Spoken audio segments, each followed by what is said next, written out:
So I'm gonna make a little video here about how inept the doctor that assessed my mental health is. First of all, they're saying that I don't have the capacity to understand the ramifications of not taking the medication, and I haven't had any issues. So I'll show you a video how I was assessed March 11th, and it I was informed at that moment in time, and I was a financial advisor, and I have a millwright machinist certification and over 28 business courses. So after getting laid off, Canada had a program.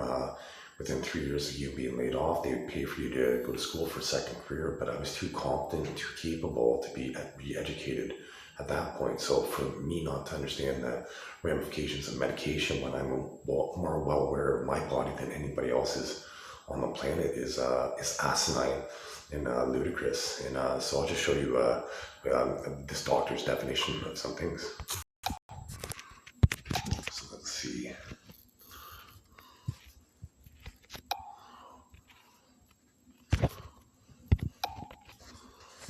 So I'll start with this one here.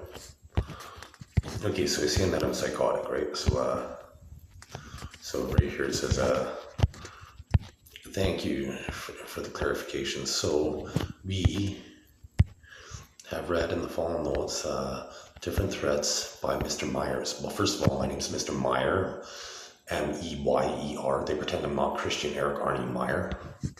And of his family members, and I haven't made any, but to your knowledge, has he ever actually harmed anyone?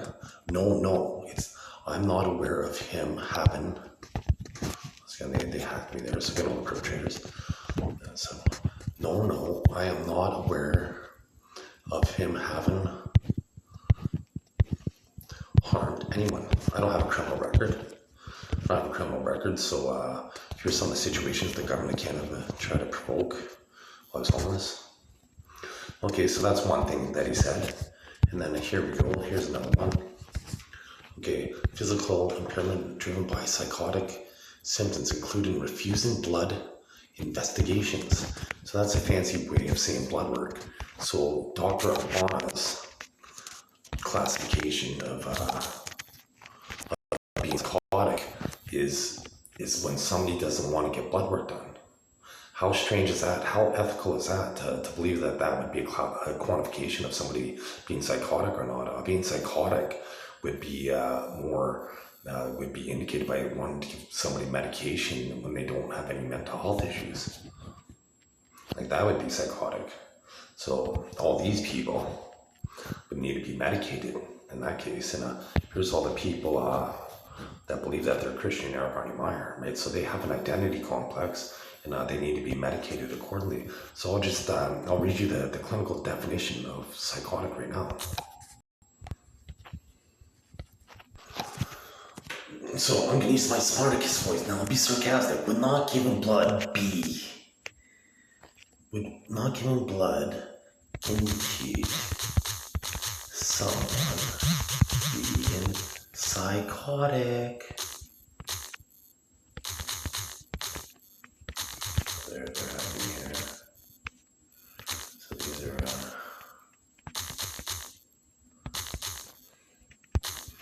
so not giving blood, but that indicates somebody being psychotic. Let's see. No, not wanting to give blood does not indicate psychosis. Wow, that's strange, but in Dr. Ogbonna's opinion, it does. So psychosis is a mental health condition characterized by a loss of contact with reality, often involving hallucinations and delusion. Refusing to donate blood is a personal choice that can stem from various factors like fear of needles, low blood pressure, or simply not wanting to donate and not wanting to be. Well, first of all, once again, a psychiatrist is not trained medically to assess somebody's physical health. So he's like, well, his family has a history of diabetes. So he's right. My sister and brother had a history of diabetes, and I was the one that suggested that my brother get tested for diabetes because I noticed something about him. And I'll show you a pattern with diabetes. And so first of all, I gained 50 pounds while I was at the Surrey Hospital. So I'll show you what usually happens when you have diabetes. You typically have rapid weight loss. You don't gain weight rapidly. So do diabetics typically lose considerable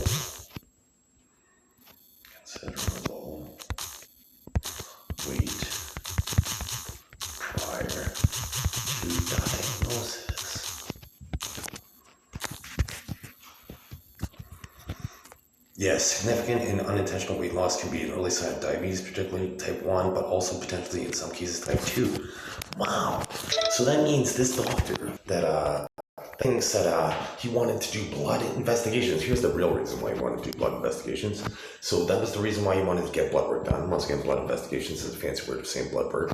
So once again, I've done many assignments on, multiple assignments anyways on diabetes, and you get rapid weight loss. And I'll show you another thing, Dr. Ogbonna, about being diabetic, because you're not qualified whatsoever to be a doctor, right? So once again, I'm supposed to be not capable to understand treatment, but you want to prescribe me medication that typically only women, like the schizoaffective disorder is usually affected by women. So much as are majority of the schizo.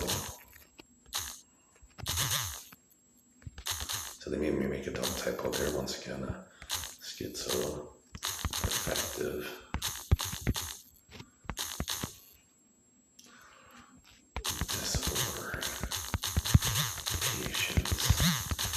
women.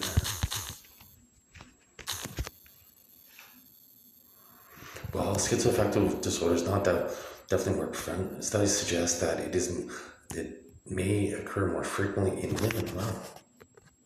So you can see how contradicted itself is not definitely more prevalent in one gender, but studies suggest that it may occur more frequently in women. So that's strange. So they're trying to get the overview to help a doctor now. So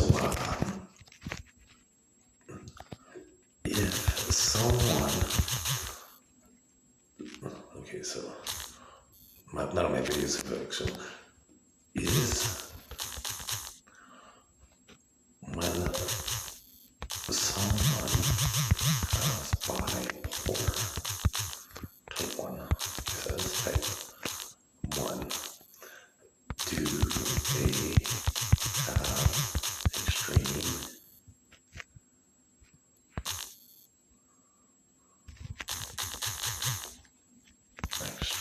every typo you make, they think they could buy the extreme highs and lows. Yes, individuals with bipolar 1 disorder experience extreme mood swings characterized by manic episodes, periods of elevated mood and energy, and depressive episodes, periods of low mood and energy. Wow. So I posted easily over 1,000 videos, and I've been at the Surrey Hospital since May 5th, 2025, and it's today's July 10th, 2025, so 70 days today. This is day 70, so there's July 10th. And how come in none of my videos I show extreme highs or extreme lows?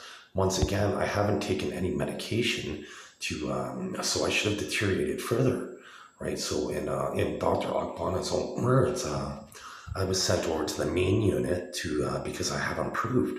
So by not taking medication and having improved, how is that possible if I require medication, Dr. Ogbonna? So once again, when I had contact the rights advisor, I did want to try to form you myself, because when you try to form somebody in Canada for Form 2, that means that they're a threat to themselves or another person. So you're a threat to me because you want to medicate me when I don't need medication.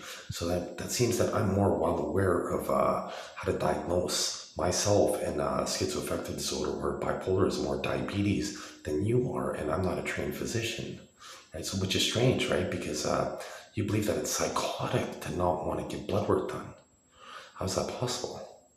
How is that possible? And that doesn't, like, why would I want to be, when you're refusing medical treatment? Like, and the curious thing is, I do have a medical prescription for anxiety for medical marijuana, and that alleviates my stress. And I'm at the mental health facility for now. It's day 70, and I haven't exhibited in any of my videos. I've never exhibited any psychotic tendencies. So one of the excuses that you use for people in the past have used about for not giving somebody medical marijuana or allowing them to smoke it is psychosis, and I haven't exhibited any characteristics in any of my videos of being psychotic or any bipolar 1 characteristics or any schizoaffective disorder tendencies. So that means, so by not having my medication, which is medical marijuana, to alleviate my mental stress for 70 days now, how much punitively do you think the Syria Hospital and yourself is going to owe me in the future once I criminally charge you?